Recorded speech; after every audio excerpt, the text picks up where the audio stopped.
सोनिया गांधी की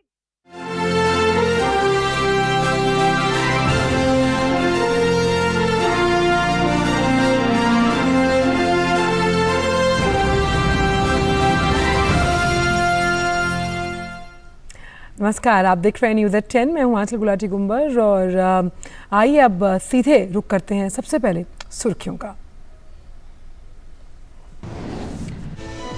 सऊदी अरब के प्रधानमंत्री और क्राउन प्रिंस मोहम्मद बिन सलमान का अब से कुछ देर बाद राष्ट्रपति भवन में होगा औपचारिक स्वागत। प्रधानमंत्री नरेंद्र मोदी और सऊदी क्राउन प्रिंस के बीच आज नई दिल्ली में होगी द्विपक्षीय वार्ता।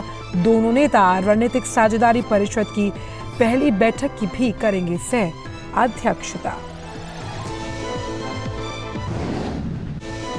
मध्य प्रदेश में आगामी विधानसभा चुनाव के मद्देनजर सूचना एवं प्रसारण मंत्री अनुराग सिंह ठाकुर आज राज्य के दौरे पर सिवनी में रोड शो के साथ ही जनसभाओं को भी करेंगे संबोधित।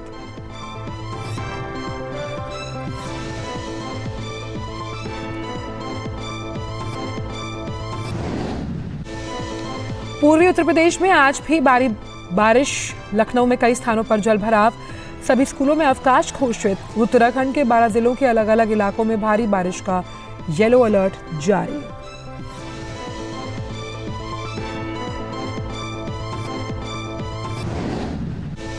उत्तर प्रदेश और ओडिशा में आज से विशेष टीकाकरण अभियान मिशन इंद्रधनुष 5.0 के अगले चरण की शुरुआत। गर्भवती महिलाओं और 5 वर्ष तक के बच्चों का होगा टीकाकरण।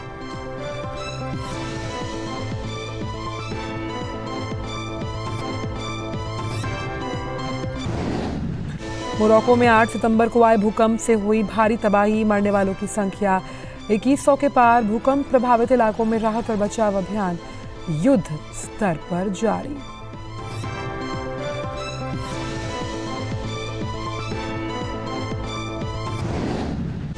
खेल की खबरों में एशिया कप में आज रिजर्व डे पर पाकिस्तान के खिलाफ अपनी पारी को आगे बढ़ाएगी टीम इंडिया। कल बारिश बाधित मैच में 24.1 ओवर ही खेल पाई भारतीय टीम। विराट कोहली 8 और केएल राहुल 17 रन बनाकर क्रीज पर मौजूद।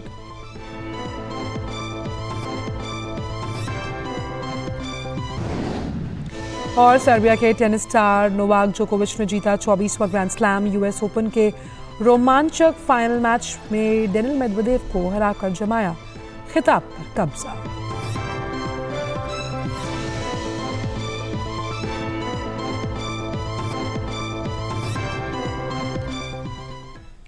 और आइए अब जानते हैं सभी खबरों को विस्तार के साथ। प्रधानमंत्री नरेंद्र मोदी और सऊदी अरब के प्रधानमंत्री और क्राउन प्रिंस मोहम्मद बिन सलमान के बीच आज नई दिल्ली स्थित हैदराबाद हाउस में द्विपक्षीय वार्ता होगी। मोहम्मद बिन सलमान का राष्ट्रपति भवन में कुछ ही देर में औपचारिक स्वागत भी किया जाएगा। द्विपक्षीय वार्ता के बाद दोनों नेता रणनीतिक साझेदारी परिषद की पहली बैठक की सह अध्यक्षता करेंगे। वहीं आज शाम को मोहम्मद बिन सलमान राष्ट्रपति भवन में राष्ट्रपति द्रौपदी मुर्मू से भी मुलाकात करेंगे। G20 शिखर सम्मेलन के दौरान शनिवार को भारत, संयुक्त राज्य अमेरिका, सऊदी अरब और यूरोपीय संघ ने एक मेगा भारत मध्य पूर्व यूरोप शिपिंग और रेलवे कनेक्टिविटी कॉरिडोर शुरू करने के लिए ऐतिहासिक समझौते की घोषणा की थी।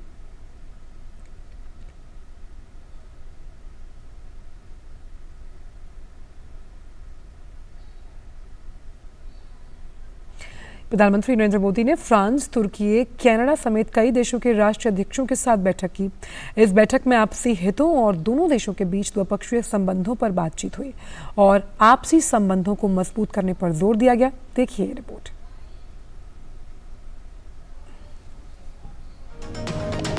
दिल्ली में आयोजित G20 शिखर सम्मेलन के दूसरे दिन प्रधानमंत्री नरेंद्र मोदी और कई देशों के राष्ट्राध्यक्षों के बीच द्विपक्षीय बैठक हुई, जिसमें आपसी हितों और दोनों देशों के बीच संबंधों पर चर्चा हुई। प्रधानमंत्री नरेंद्र मोदी और फ्रांस के राष्ट्रपति इमैनुअल मैक्रों के बीच लंच पर मुलाकात हुई। इस दौरान दोनों नेताओं ने द्विपक्षीय और अन्य मुद्दों पर चर्चा की। इसके अलावा दोनों नेताओं ने भारत फ्रांस संबंधों को नई ऊंचाइयों पर पहुंचाने के लिए प्रतिबद्धता जताई। पीएम मोदी ने G20 की भारत की अध्यक्षता के लिए फ्रांस के निरंतर समर्थन के लिए मैक्रों को धन्यवाद दिया। फ्रांस के राष्ट्रपति ने भारत के मिशन चंद्रयान 3 की सफलता पर प्रधानमंत्री मोदी को बधाई दी। दोनों देशों ने वैश्विक व्यवस्था को नया आकार देने के लिए वसुधैव कुटुंबकम के संदेश पर जोर दिया। दोनों नेताओं के बीच रक्षा, अंतरिक्ष, जलवायु परिवर्तन, शिक्षा समेत कई क्षेत्रों में सहयोग पर चर्चा हुई। दोनों देशों ने रक्षा औद्योगिक रोड मैप को शीघ्र अंतिम रूप देने का भी आह्वान किया। उन्होंने सांस्कृतिक आदान प्रदान का विस्तार करने और संग्रहालयों के विकास में मिलकर काम करने की प्रतिबद्धता भी दोहराई। तुर्की के राष्ट्रपति रेसेप तैयप अर्दोआन और प्रधानमंत्री नरेंद्र मोदी के बीच बैठक हुई। इस दौरान दोनों नेताओं ने भारत और तुर्की के बीच व्यापार संबंधों और बुनियादी ढांचे के संबंधों को मजबूत करने के तरीकों पर चर्चा की। पीएम मोदी ने G20 शिखर सम्मेलन से इतर कनाडा के प्रधानमंत्री जस्टिन ट्रूडो से मुलाकात की। मुलाकात के दौरान दोनों नेताओं ने विभिन्न क्षेत्रों में भारत कनाडा संबंधों पर भी चर्चा की। वहीं प्रधानमंत्री नरेंद्र मोदी ने नई दिल्ली में G20 सम्मेलन से इतर जर्मनी के चांसलर ओलाफ शोल्ज से मुलाकात की। इस दौरान प्रधानमंत्री ने G20 शिखर सम्मेलन के दौरान अपने विचारों को रखने के लिए ओलाफ शोल्ज को धन्यवाद दिया। साथ ही दोनों नेताओं के बीच स्वच्छ ऊर्जा, नवाचार और एक बेहतर प्लानेट संबंधी मुद्दों पर चर्चा हुई।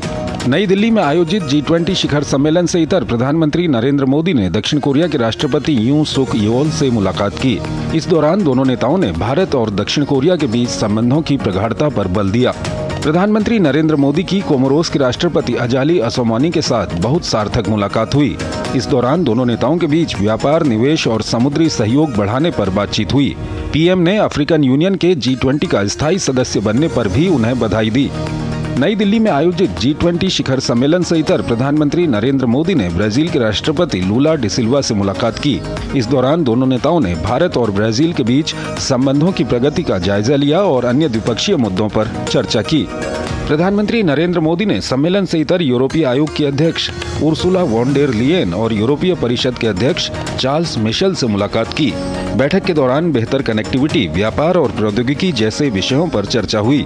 वहीं हरित हाइड्रोजन सहित भविष्य के क्षेत्रों में भारत यूरोपीय संघ के बीच सहयोग पर भी बात हुई। प्रधानमंत्री नरेंद्र मोदी ने नाइजीरिया के राष्ट्रपति बोला अहमद टिनुबू से मुलाकात की। इस दौरान दोनों नेताओं ने द्विपक्षीय मुद्दों पर चर्चा की। वहीं नाइजीरिया के राष्ट्रपति ने G20 में अफ्रीकी संघ के शामिल होने पर प्रधानमंत्री नरेंद्र मोदी को धन्यवाद किया। नई दिल्ली में आयोजित G20 शिखर सम्मेलन से इतर प्रधानमंत्री नरेंद्र मोदी ने नीदरलैंड्स के प्रधानमंत्री मार्क रट के साथ वार्ता की। बैठक के दौरान दोनों नेताओं ने भारत नीदरलैंड्स के बीच विभिन्न क्षेत्रों में सहयोग पर चर्चा की। G20 के सफल आयोजन के बाद कई राष्ट्राध्यक्षों ने प्रधानमंत्री नरेंद्र मोदी से मिलकर दोनों देशों के बीच द्विपक्षीय रिश्तों को भी और मजबूत करने पर जोर दिया। Bureau report, DD news. और दिल्ली में 2 दिन तक चली G20 सम्मेलन का सफल समापन हुआ है। इस दौरान प्रधानमंत्री ने नवंबर में G20 वर्चुअल समिट का सुझाव दिया और अध्यक्षता ब्राजील को सौंप दी।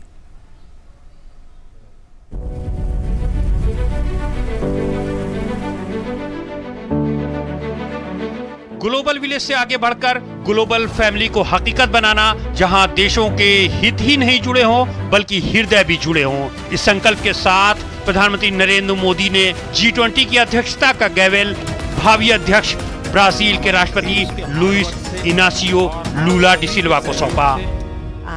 प्रेसिडेंसी का गैवेल सौंपता हूं।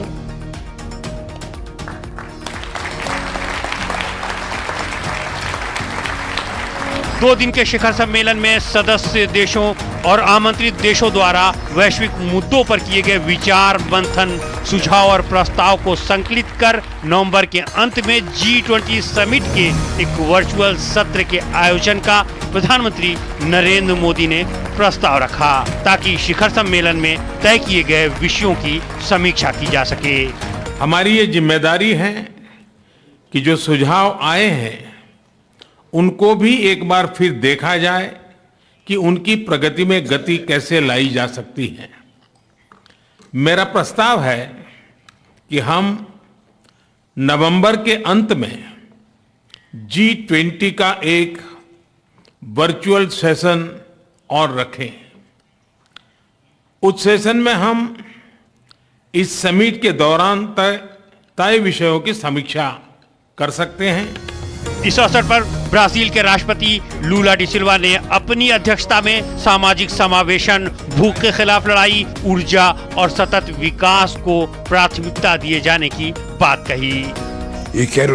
ब्राजील की अध्यक्षता में G20 की 3 प्राथमिकताएं हैं। पहला, सामाजिक समावेशन और भूख के खिलाफ लड़ाई। दूसरा, सामाजिक, आर्थिक और सतत पर्यावरणीय विकास।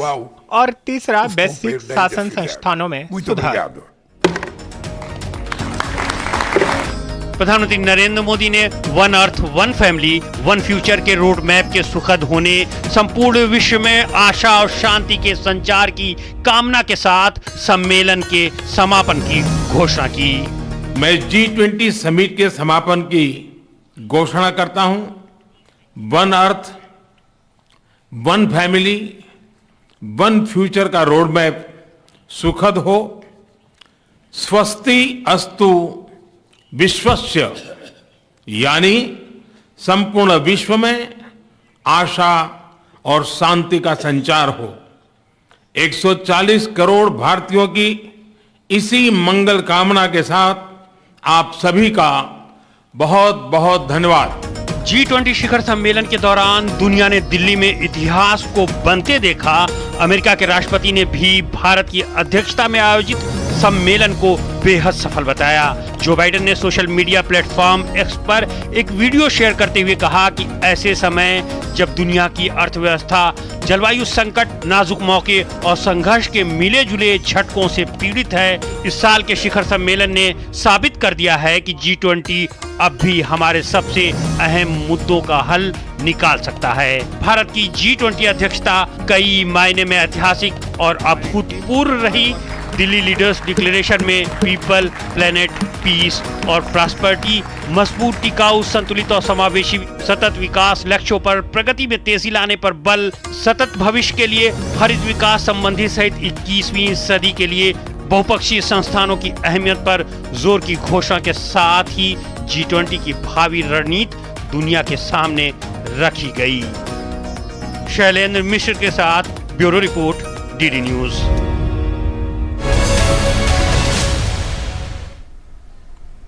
G20 शिखर सम्मेलन का तीसरा और अंतरिम सत्र जो है उसमें वन फ्यूचर पर चर्चा हुई। प्रधानमंत्री ने कहा कि जब हम हर देश की सुरक्षा, हर देश की संवेदना का ध्यान रखेंगे तभी वन फ्यूचर का भाव सशक्त होगा। G20 शिखर सम्मेलन का तीसरा और अंतिम सत्र वन फ्यूचर पर मंथन के नाम रहा। इस दौरान नेताओं ने अपने विचार रखे। पीएम मोदी ने अपने आरंभिक वक्तव्य में एक ऐसे भविष्य की बात की जहां देशों के केवल हित ही नहीं जुड़े हों बल्कि हृदय भी जुड़े हों। पीएम मोदी ने जीडीपी केंद्रित दृष्टिकोण के बजाय मानव केंद्रित दृष्टिकोण अपनाने पर एक बार फिर बल दिया।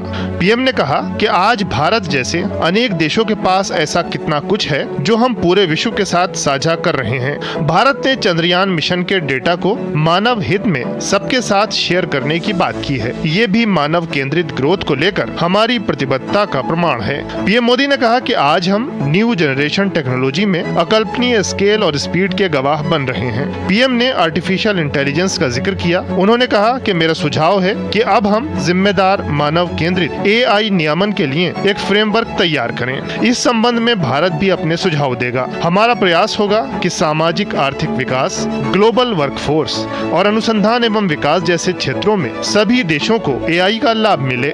पीएम मोदी ने साइबर सुरक्षा और क्रिप्टो करेंसी से जुड़ी चुनौतियों का भी जिक्र किया। पीएम ने कहा कि हमें क्रिप्टो मुद्राओं को विनियमित करने के लिए वैश्विक मानक विकसित करने होंगे। पीएम ने कहा कि साइबर जगत से आतंकवाद को नए माध्यम, फंडिंग के नए तौर तरीके मिल रहे हैं। ये हर देश की सुरक्षा और समृद्धि के लिए बहुत महत्वपूर्ण विषय है। जब हम हर देश की सुरक्षा, हर देश की संवेदना का ध्यान रखेंगे तभी वन फ्यूचर का भाव सशक्त होगा। पीएम मोदी ने UN सुरक्षा परिषद की मिसाल देते हुए इस बात की जरूरत पर बल दिया कि वैश्विक व्यवस्थाएं वर्तमान की वास्तविकताओं के मुताबिक हों। पीएम ने कहा कि जब UN की स्थापना की गई थी तब का समय आज से बिल्कुल अलग था। बावजूद इसके UNSC में स्थायी सदस्य आज भी उतने ही हैं। तब से आज तक दुनिया हर लिहाज से बहुत बदल चुकी है। G20 शिखर सम्मेलन के तीसरे सत्र में पीएम का संबोधन नई चुनौतियों के प्रभावी हल और बेहतर भविष्य सुनिश्चित करने के लिए मिलकर काम करने का संदेश देने वाला रहा। Bureau report, DD news. और G20 शिखर सम्मेलन के सफल आयोजन पर दुनिया भर से बधाइयों का सिलसिला जारी है। इस सफल आयोजन के लिए फ्रांस के राष्ट्रपति ने भारत का आभार व्यक्त किया। वहीं जापान के प्रधानमंत्री ने साझा घोषणा पत्र पर सहमति बनाने को एक सार्थक उपलब्धि करार दिया है। G20 शिखर सम्मेलन में कई इतिहास रचे गए। एक ऐसा सम्मेलन जिसमें न केवल विश्व के समक्ष मौजूद बड़ी चुनौतियों के निर्णायक हल पर सार्थक चर्चा हुई, बल्कि वैश्विक दक्षिण की आवाज को भी नई ताकत मिली। दुनिया भर से जुटे नेताओं ने इस सफल और भव्य आयोजन के लिए भारत की अध्यक्षता की दिल खोल कर तारीफ की। पीएम मोदी ने 140 करोड़ भारतीयों की तरफ से बतौर मेजबान इन सभी मेहमानों का गर्मजोशी से अभिनंदन किया। ये मेहमान न सिर्फ भारत के समृद्ध आतिथ्य संस्कार से रूबरू हुए, बल्कि विकास की नई गाथा लिख रहे देश के जोश को भी करीब से जाना और पहचाना। इस आयोजन के लिए फ्रांस के राष्ट्रपति ने भारत का आभार व्यक्त किया। The African Union for joining G20 as a full-fledged member. As you know, France was amongst the first ones to support this candidacy, and in Bali we launched a call. At the time, Macky Sall was representing the African Union. वहीं Japan के प्रधानमंत्री Fumio Kishida ने सभी सदस्य देशों के बीच साझा घोषणा पत्र पर सहमति बनने को एक सार्थक उपलब्धि करार दिया। Under the leadership of India as this year's chair, we were able to agree on the G20 Leaders Declaration, which is a truly meaningful achievement. Britain के प्रधानमंत्री ऋषि सुनक ने पीएम मोदी का आभार जताते हुए G20 शिखर सम्मेलन को ऐतिहासिक बताया। ब्रिटिश पीएम ने कहा कि ऐतिहासिक G20 और गर्मजोशी से स्वागत के लिए पीएम मोदी और भारत के लोगों का धन्यवाद। विश्व खाद्य सुरक्षा को लेकर अंतर्राष्ट्रीय साझेदारी तक ये बेहद व्यस्त लेकिन सफल सम्मेलन रहा। जर्मनी के चांसलर ओलाफ शोल्ज ने कहा कि दिल्ली G20 शिखर सम्मेलन में उत्तर और दक्षिण के बीच सफल संवाद संभव हो पाया। उन्होंने कहा कि जलवायु परिवर्तन पर G20 में लिए गए फैसलों पर आगे भी बात जारी रहेगी। उधर ऑस्ट्रेलिया के प्रधानमंत्री एंथोनी एल्बनीज ने G20 शिखर सम्मेलन को सफल बताते हुए कहा कि पीएम मोदी की मेजबानी में हुआ सम्मेलन कामयाब रहा। साथ ही भारत और ऑस्ट्रेलिया के बीच व्यापक आर्थिक सहयोग समझौता वार्ता को जल्द पूरा करने के लिए द्विपक्षीय बातचीत भी हुई। G20 शिखर सम्मेलन के दौरान वैश्विक दक्षिण से जुड़े मुद्दे प्रमुखता से बहस का हिस्सा बने। इस क्रम में सबसे बड़ी उपलब्धि अफ्रीकी यूनियन को G20 का स्थायी सदस्य बनाना रहा। भारत की इस पहल को पूरे अफ्रीकी क्षेत्र में जबरदस्त सराहना मिल रही है। दक्षिण अफ्रीका के राष्ट्रपति ने इस पर प्रसन्नता व्यक्त की। साथ ही इस बड़े अवसर के लिए कई अफ्रीकी नेताओं ने पीएम मोदी का आभार व्यक्त किया। वहीं विश्व बैंक के अध्यक्ष अजय बंगा ने G20 सम्मेलन की सफलता को सराहते हुए देशों के बीच ऐतिहासिक आम सहमति बनने की तारीफ की। I consider the fact that there was a declaration a tribute to the fact that the G20 leadership found a way to give and take and negotiate and find the right way to agree to set a path for the world. The world is watching. The G20 has got developed world and developing countries. 80% of the world GDP was sitting in the room. If they would not agree, that would not be a good message. So I actually compliment India and its leadership, but I also compliment the G20 leaders. आपको सीधे ले चलते हैं राष्ट्रपति भवन, जहां Saudi अरब के crown Prince और साथ ही साथ वहां के प्रधानमंत्री मोहम्मद बिन सलमान पहुंच रहे हैं। उनका औपचारिक स्वागत किया जाएगा। यहाँ पर प्रधानमंत्री भी मौजूद है और साथ ही साथ राष्ट्रपति द्रौपदी मुर्मू भी।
भाई आगे थोड़ा सा भाई hello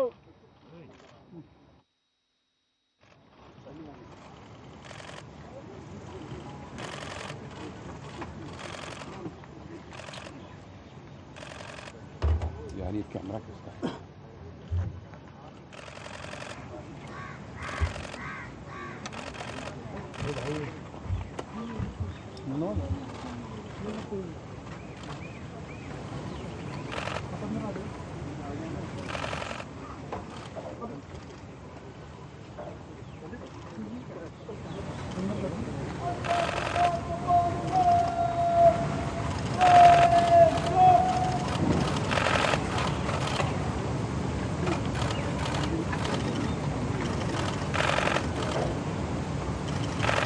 photographer please sir photograph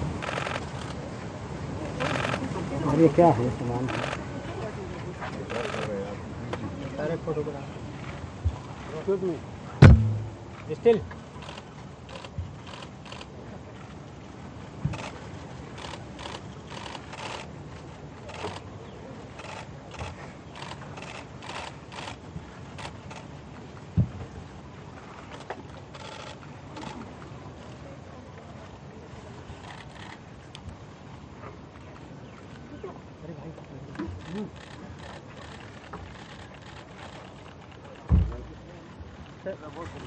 I'm very glad in India in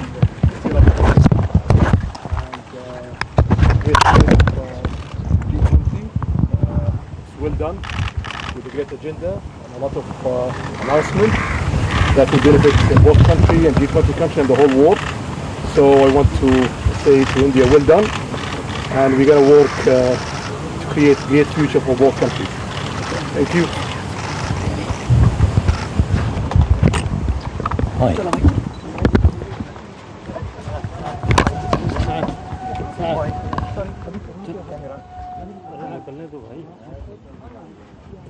यार फंस गए यार चलो अरे इनको हटाओ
आप देख रहे थे ये सीधी तस्वीरें राष्ट्रपति भवन से, जहां पर सऊदी अरब के जो प्रधानमंत्री हैं और साथ ही साथ क्राउन प्रिंस मोहम्मद बिन सलमान का औपचारिक स्वागत किया गया है। यहाँ पर वो अपने 3 दिन की राजकीय यात्रा पर हैं और अब से कुछ ही देर में प्रधानमंत्री नरेंद्र मोदी और उनके बीच द्विपक्षीय वार्ता होनी है हैदराबाद हाउस में, और दोनों नेता जो रणनीतिक साझेदारी की परिषद की जो पहली बैठक है उसकी सह अध्यक्षता भी करेंगे।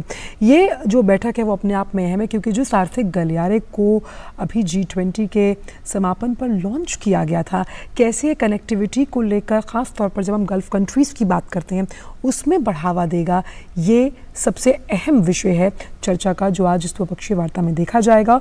और साफ तौर पर जब हम भारत और सऊदी अरब के रिश्तों की बात करते हैं तो दोनों के रिश्ते जो अगर हम पुराने कुछ दशक देखें तो इसमें मजबूत होते हुए, प्रगाढ़ होते हुए नजर आए। और इससे जुड़ी तमाम जो अपडेट्स होंगी वो लगातार हम डीडी न्यूज़ के मंच के माध्यम से आपसे साझा करते रहेंगे। लेकिन फिलहाल न्यूज़ एट 10 में वक्त एक छोटे से ब्रेक का है।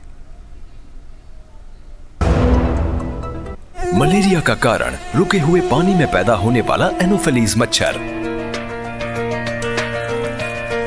आसपास पानी का जमाव नहीं तो मच्छर और मलेरिया भी नहीं। सिर दर्द, बदन दर्द, बुखार आदि लक्षण नजर आने पर स्वास्थ्य कर्मी से संपर्क करें। गर्भवती महिलाओं और बच्चों के लिए विशेष सावधानी जरूरी है।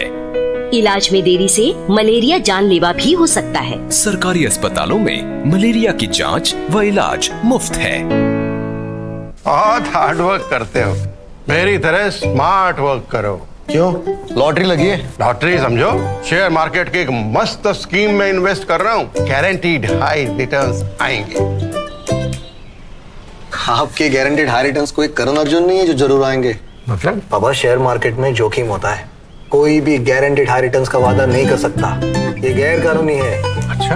हाँ। सोच कर समझ कर इन्वेस्ट कर। ब्रेक के बाद सभी का स्वागत है और आइए अब रुक करते हैं अब अन्य खबरों का। नई दिल्ली में आयोजित हुई G20 सम्मेलन से जुड़ी खबरें दुनिया भर के मीडिया में छाई हुई हैं। अमेरिकी मीडिया ने भी इसे प्रमुखता से प्रकाशित किया। अमेरिकी मीडिया में लिखे गए लेखों में परोक्ष रूप से भारतीय कूटनीति को सराहा गया है। दरअसल यूक्रेन युद्ध के चलते संयुक्त घोषणा पत्र पर आम सहमति बनाना चुनौतीपूर्ण था, लेकिन भारत ने अपने कूटनीतिक कौशल से इस मुश्किल काम को भी अंजाम दिया। वहीं प्रधानमंत्री मोदी ने दुनिया के सामने भारत की क्षमताओं को अच्छे से पेश किया। उन्होंने भारत को दुनिया की सबसे तेजी से विकास करती हुई अर्थव्यवस्था और युवा कार्य शक्ति वाले देश के रूप में G20 देशों के सामने पेश किया है। अमेरिकी मीडिया ने विदेश नीति के हवाले से लिखा कि पिछले राष्ट्रपतियों की तरह जो बाइडेन भी भारत को अमेरिका के करीब लाने की कोशिश में करते हुए नजर आए।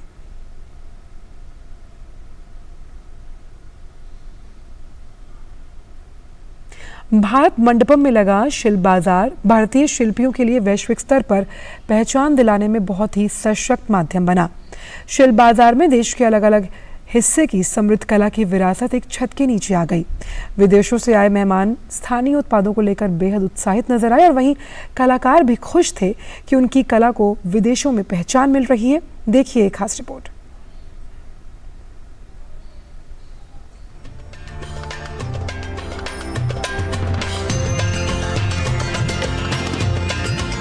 देश के अलग अलग क्षेत्रों के कला और शिल्प के रंग एक साथ नजर आए भारत मंडपम में लगे शिल्प बाजार में। यहाँ देश की प्राचीन और परंपरागत कला की एक से बढ़कर एक विधा देखने को मिली। राष्ट्रीय पुरस्कार विजेता मधुबनी पेंटिंग कारीगर शांति देवी की मधुबनी पेंटिंग का यहाँ प्रदर्शन किया गया। मधुबनी कला की बारीकी से विदेशी मेहमान भी इसके मुरीद हो गए। वहीं गुजरात की 12,000 साल पुरानी समृद्ध कला को दर्शाती पिथौरा पेंटिंग को भी प्रदर्शनी में जगह मिली थी। ये पेंटिंग गांव की दीवारों पर बनाई जाती है।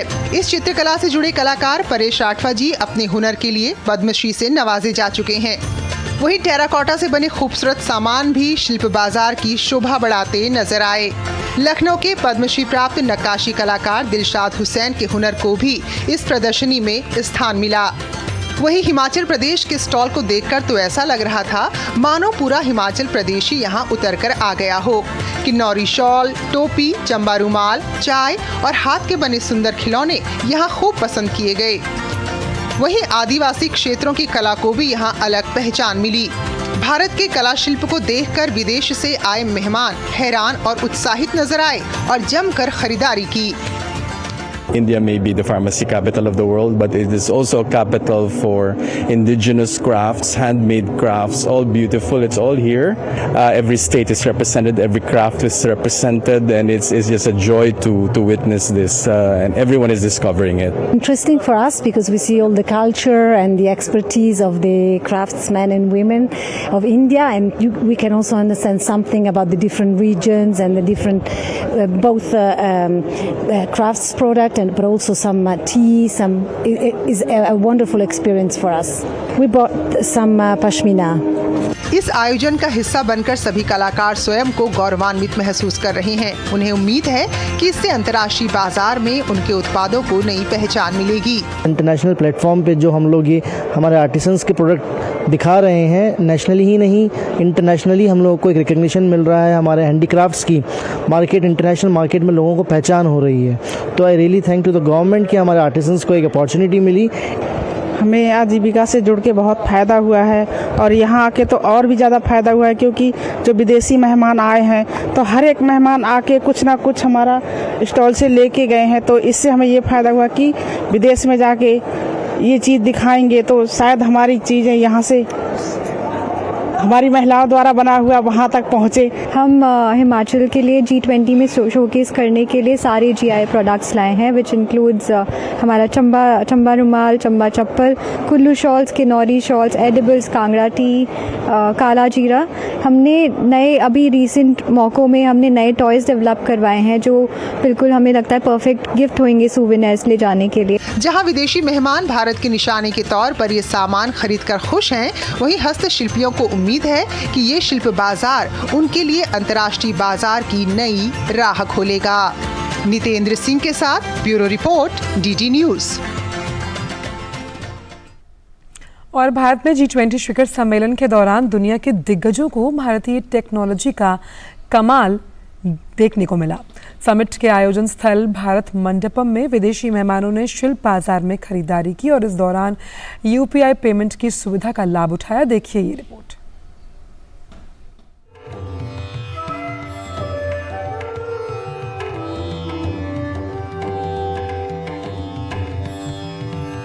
ये दोनों तस्वीरें गवाही दे रही हैं कि यूपीआई यानी यूनिफाइड पेमेंट इंटरफेस भारत में ट्रांजैक्शन के सबसे ज्यादा इस्तेमाल होने वाले तरीकों में एक बन चुका है। भारत के लोग तो इस सुविधा का लाभ उठा ही रहे हैं, लेकिन G20 शिखर सम्मेलन के दौरान दुनिया भर से आए विदेशी मेहमानों ने भी जाना कि डिजिटल लेन देन में भारत तरक्की कर चुका है। दरअसल G20 के आयोजन स्थल भारत मंडपम में लगाए गए शिल्प बाजार में भारतीय परिधान, मिट्टी के बर्तन, पेंटिंग्स, गहने, मूर्तियां, सजावटी सामान, घरेलू सामान, चादर, कालीन समेत तमाम वस्तुओं के लिए लगाई गई प्रदर्शनी विदेशी मेहमानों के लिए आकर्षण का केंद्र रही। इन वस्तुओं को खरीदने में भी अतिथियों ने काफी दिलचस्पी दिखाई। खास बात यह रही कि इन्होंने जो सामान शिल्प बाजार से खरीदा उसका पेमेंट UPI के माध्यम से किया। I am very excited to be using UPI and my digital wallet to be paying for the bangles that have been created here by this artisanal artist. The process is seamless, it's quick, it's easy, and fantastic for really just anybody to use. Shopping has been really wonderful. Seeing all of the different artisan products from different regions of India has been great, and being able to purchase the products with the app has been really easy and efficient because I don't have to keep pulling out my wallet to find cash. Seeing the market and exploring the various vendors from the different parts of India has been amazing. Using the app has been really easy, even easier than using a credit card. Bharat में कुछ सालों में तेजी से digital payment का चलन बढ़ा है। UPI बीते कुछ सालों में सबसे ज्यादा इस्तेमाल किए जाने वाला डिजिटल पेमेंट मोड बन गया है, क्योंकि UPI से घर बैठे ही पैसे ट्रांसफर करना बेहद आसान हो चुका है।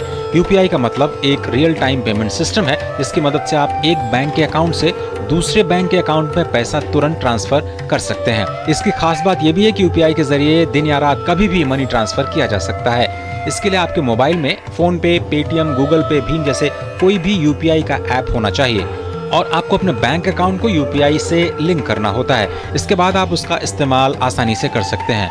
UPI की लोकप्रियता काफी तेजी से बढ़ रही है और इसे ज्यादा यूजर फ्रेंडली बनाया जा रहा है। शिखर सम्मेलन के माध्यम से दुनिया के सामने भारत को अपने देश के दमखम और विकास को दिखाने का एक मौका मिला। इसके लिए भारत मंडपम के पैवेलियन में बाकायदा डिजिटल इंडिया प्रदर्शनी लगाई गई, जो विदेशी मेहमानों के लिए आकर्षण का केंद्र रही। यहाँ भारतीय टेक्नोलॉजी और डिजिटल भुगतान के योगदान के बारे में जानकारियां साझा की गईं।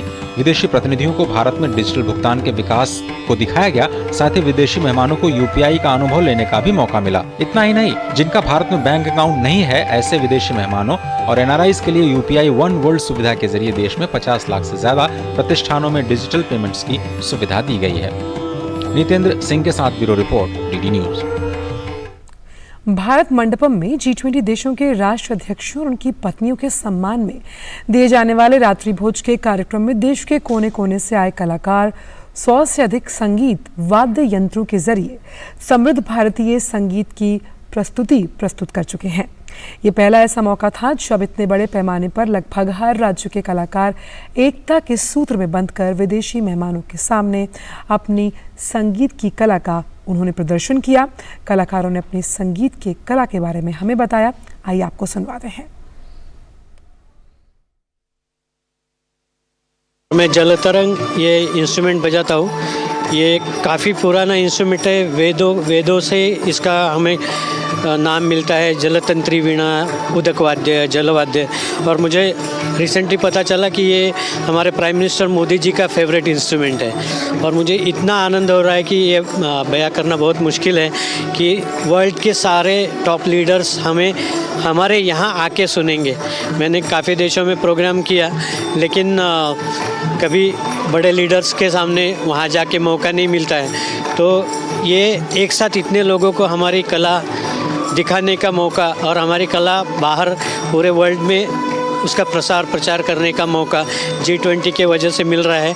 और मैं संगीत नाटक एकेडमी चेयरमैन जो है उनका और हमारे म्यूज़िक डायरेक्टर सबका बहुत दिल से आभारी हूँ कि मुझे इस लायक समझा और इसमें चुना।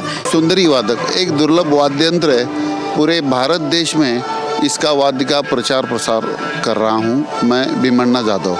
तो इस वाद्य का निर्माण मेरे बड़े दादाजी ने शहनाई के माध्यम से किया है।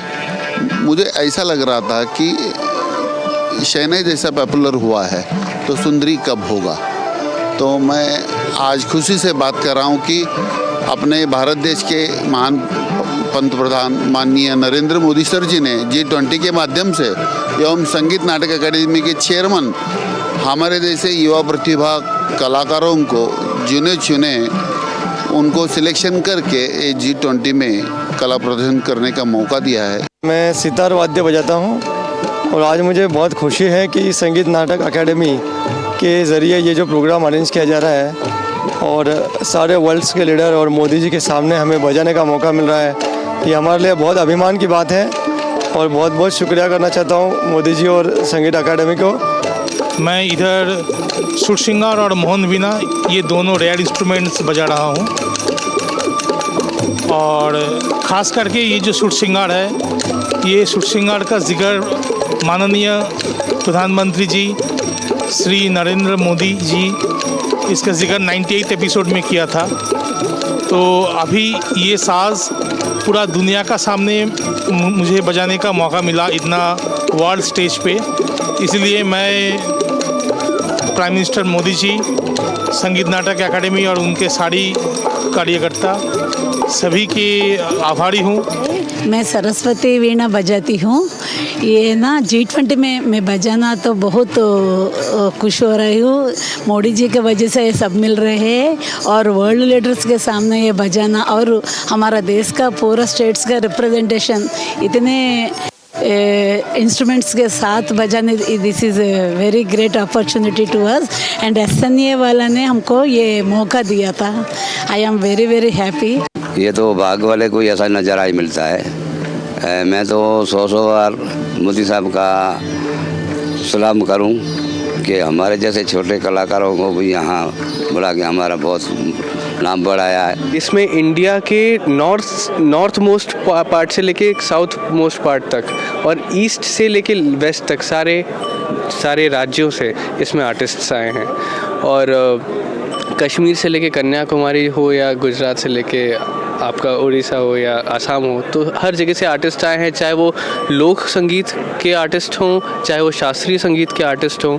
और इतने अच्छे आर्टिस्ट्स आए हैं जो देश भर में, दुनिया भर में अपनी कला बिखेर रहे हैं और वो सब एक स्टेज पे आकर, एक ही मंच पर आकर आज इस चीज़ को एक ऐसा एंसेंबल बना रहे हैं, एक ऐसा म्यूज़िक बना रहे हैं कि जिसको बोलते हैं कि डाइवर्सिटी जो है उसमें ही यूनिटी है। तो इंडिया की जो एक खासियत है ये इस मंच के थ्रू हम पूरी दुनिया को दिखाएंगे G20 में। और प्रधानमंत्री नरेंद्र मोदी ने भारत मंडपम में इंटरनेशनल मीडिया सेंटर का दौरा किया। इस दौरान प्रधानमंत्री ने पत्रकारों से भी मुलाकात की। साथ ही प्रधानमंत्री ने G20 के सफल कवरेज के लिए मीडिया कर्मियों का भी आभार जताया।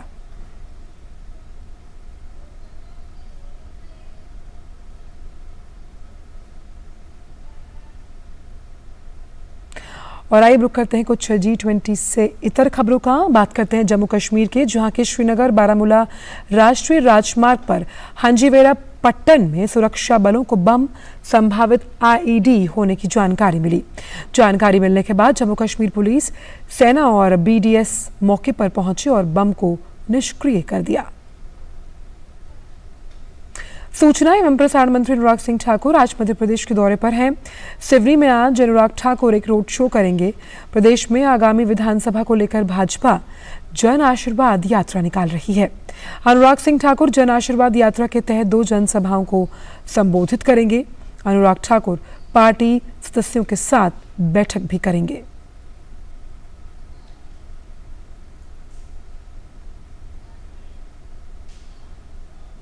मध्य प्रदेश के मुख्यमंत्री शिवराज सिंह चौहान ने ग्वालियर के अचलेश्वर महादेव मंदिर में पूजा अर्चना की। इस दौरान उनके साथ केंद्रीय मंत्री ज्योतिरादित्य सिंधिया भी मौजूद रहे।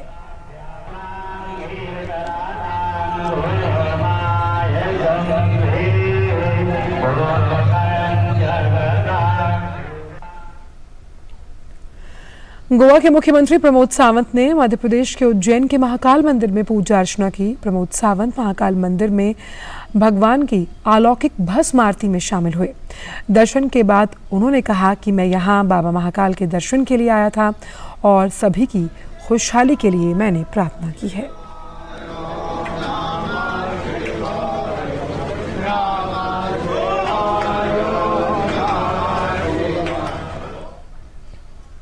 बाबा महाकाल के दर्शन के लिए यहाँ पे आया था। बाबा महाकाल के मैंने प्रार्थना की, गोवा के सभी लोगों का आरोग्य और गोवा के विकास और भरभराटी के लिए बाबा महाकाल से प्रार्थना की। मेरे साथ में हमारे माननीय मंत्री जी विश्वजीत राणे, हमारे पार्टी के general secretary Damodar Naik, MLA doctor Divya Rane, ये सभी लोग हम साथ में थे।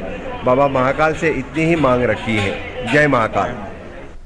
महाराष्ट्र सरकार ने मराठा आरक्षण के मुद्दे पर चर्चा के लिए आज मुंबई में सर्वदलीय बैठक बुलाई है। उप मुख्यमंत्री अजीत पवार ने बताया कि इस मुद्दे पर चर्चा करने और सौहार्दपूर्ण समाधान निकालने के लिए सत्ता पक्ष और विपक्ष के शीर्ष नेताओं को बैठक के लिए आमंत्रित किया गया।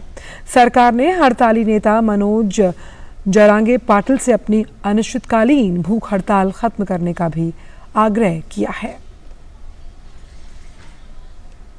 बात उत्तर प्रदेश की, जहां के कई जिलों में बीते 2 दिन से भारी बारिश देखने को मिल रही है, जबकि कुछ जिलों में रुक रुक कर हल्की से मध्यम बारिश का दौर जारी है। प्रदेश की राजधानी लखनऊ में बीती रात से तेज बारिश का सिलसिला जारी है। लखनऊ में भारी बारिश के कारण कई इलाकों में जलभराव हो गया। इस बीच मौसम विभाग ने आज भी ऐसा ही मौसम रहने का अनुमान व्यक्त किया। मौसम विभाग की ओर से जारी बारिश के अलर्ट के बीच लखनऊ के डीएम ने शहर के सभी सरकारी और प्राइवेट स्कूलों की छुट्टी कर दी। डीएम ने कक्षा 12वीं तक के सभी स्कूलों को बंद करने का आदेश जारी किया। वहीं मुरादाबाद में भी भारी बारिश के चलते 11 सितंबर को जिलाधिकारी ने जनपद के सीबीएसई, आईसीएसई, यूपी बोर्ड और संस्कृत शिक्षा परिषद में संचालित जो सभी स्कूल्स हैं उसमें छुट्टी के लिए आदेश दिए हैं। और अब बात करते हैं देवभूमि उत्तराखंड की, जहां मौसम विभाग ने एक बार फिर से बारिश को लेकर अलर्ट जारी किया। मौसम विभाग केंद्र ने देहरादून समेत 11 जिलों में तेज बारिश का येलो अलर्ट जारी किया। नैनीताल, बागेश्वर, देहरादून और चमोली में आज और कल येलो अलर्ट रखा गया है। बता दें कि भारी बारिश के कारण पागल नाला के पास सड़क पर मलबा आने की वजह से बद्रीनाथ राष्ट्रीय राजमार्ग बंद हो गया है। बात महाराष्ट्र के ठाणे की, जहां 40 मंजिला इमारत से लिफ्ट करने की घटना में 7 मजदूरों की मौत हो गई। इस हादसे में एक मजदूर गंभीर रूप से घायल हो गया और उसे तुरंत एक निजी अस्पताल में भर्ती करवाया गया। हादसे की जानकारी मिलते ही पुलिस और फायर ब्रिगेड के जवान मौके पर पहुंच गए। पुलिस मामले की आगे की जांच कर रही है और पुलिस ने बताया कि हाल ही में बनकर तैयार हुई 40 मंजिला इमारत की छत पर वाटर प्रूफिंग का काम चल रहा था। रेस्क्यू टीम ने लिफ्ट में फंसे मजदूरों को बाहर निकाला है।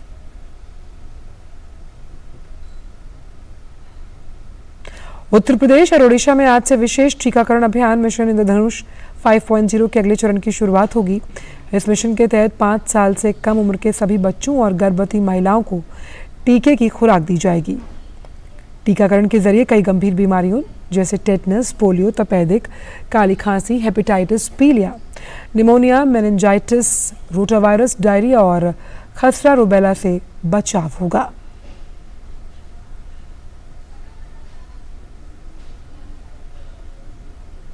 देखते हैं दुनिया भर से जुड़ी खबरें फटाफट अंदाज में।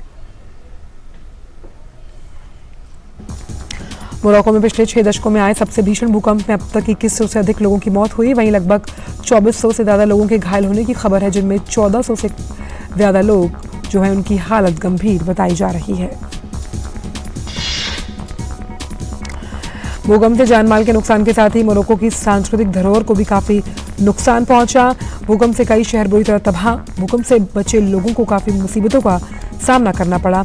अभी भी कई लोग मलबे के नीचे दबे हुए हैं, ऐसी आशंका जताई जा रही है। मोरक्को में भूकंप प्रभावित इलाकों में बचाव अभियान जारी। सरकार द्वारा 3 दिन के राष्ट्रीय शोक का ऐलान। वहीं विश्व स्वास्थ्य संगठन ने भूकंप से 3 लाख से प्रभावित लोगों के होने का अनुमान जताया। यूक्रेनी शहरों में रूस के हवाई हमले जारी। रूस ने रविवार सुबह यूक्रेन की राजधानी कीव पर हवाई हमले किए। स्थानीय अधिकारियों ने कहा कीव और उसके क्षेत्र में लगभग 2 घंटे तक विस्फोट हुए और शहर के कई केंद्रीय जिलों पर ड्रोन का मलबा गिरा। कीव में कम से कम 5 विस्फोट सुनाई दिए और यूक्रेनी मीडिया फुटेज में कई कारें क्षतिग्रस्त दिखाई दी। और अब देखते हैं कारोबार जगत की सुर्खियां फटाफट अंदाज में।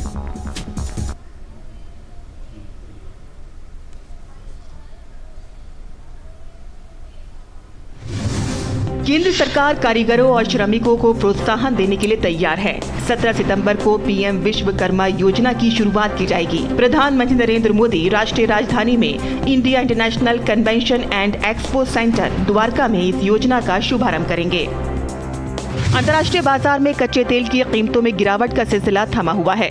आज ब्रेंट क्रूड ऑयल $90 प्रति बैरल से ऊपर कारोबार कर रहा है। शोध फर्म स्टील मिंट के मुताबिक 2023 की पहली 6 माही यानी कि जनवरी जून में भारत ने 6.61 करोड़ टन कच्चे स्टील का उत्पादन किया है। ये पिछले साल की समान अवधि की तुलना में 5% अधिक है। भारतीय रिजर्व बैंक जल्द ही सेंट्रल बैंक डिजिटल करेंसी यानी CBDC का इंटर बैंक लेन देन में पायलट प्रोजेक्ट अक्टूबर में शुरू करेगा। बता दें कि होलसेल CBDC, जिसे डिजिटल रुपी होलसेल के नाम से भी जाना जाता है, इसे 1 नवंबर 2022 में लॉन्च किया गया था। इस हफ्ते भारतीय शेयर बाजार गुलजार रहने वाला है। इस हफ्ते शेयर बाजार में fintech company Zaggle prepaid ocean services limited का IPO खुलने जा रहा है। RBI ने वित्त वर्ष 2023-24 के लिए सॉवरेन गोल्ड बॉन्ड की दूसरी सीरीज जारी कर दी है। सॉवरेन गोल्ड बॉन्ड स्कीम के तहत सस्ता सोना खरीदने के लिए 11 सितंबर से 15 सितंबर तक स्कीम सदस्यता के लिए खुली रहेगी। और अब बात खेल जगत की। एशिया कप में भारत और पाकिस्तान के बीच खेला जा रहा सुपर 4 का मुकाबला अब रिजर्व डे यानी आज पूरा होगा। कल मैच बारिश के कारण पूरा नहीं हो सका। बारिश के चलते खेल रोके जाने तक भारत ने 24.1 ओवर में 2 विकेट खोकर 147 रन बना लिए। विराट कोहली 8 और KL राहुल 17 रन बनाकर क्रीज पर मौजूद हैं। अब आज भारतीय टीम 24.2 ओवर के आगे खेलेगी। कल शुरू हुए इस मैच में पाकिस्तान ने टॉस जीतकर पहले गेंदबाजी का फैसला किया। भारत की शुरुआत अच्छी रही। रोहित शर्मा और शुभमन गिल ने पहले विकेट के लिए 121 रन जोड़े। रोहित शर्मा ने 56 रन की पारी खेली, वहीं शुभमन गिल 58 रन बनाकर आउट हुए।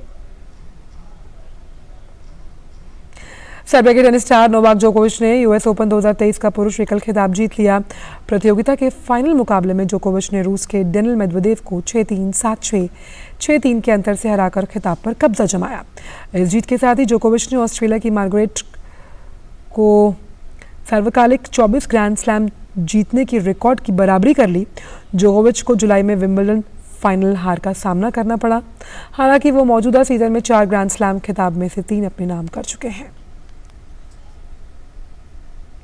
भारत की अंडर-16 फुटबॉल टीम ने सैफ चैंपियनशिप का खिताब अपने नाम कर लिया। रविवार को बांग्लादेश के खिलाफ खेले गए मुकाबले को गत विजेता भारत ने 2-0 के अंतर से अपने नाम कर 5वीं बार खिताब पर अपना कब्जा जमाया। इस मैच की शुरुआत से ही भारतीय टीम ने दबदबा बनाए रखा। भारत की ओर से भरत लाइजम ने 8वें मिनट में भारतीय टीम की शुरुआती बढ़त के साथ और फिर लेविस जांग मिलनम ने 74वें मिनट में गोल दर्ज कर टीम की जीत पक्की की। और फिलहाल समाचारों में इतना ही। मुझे दीजिए इजाजत। नमस्कार।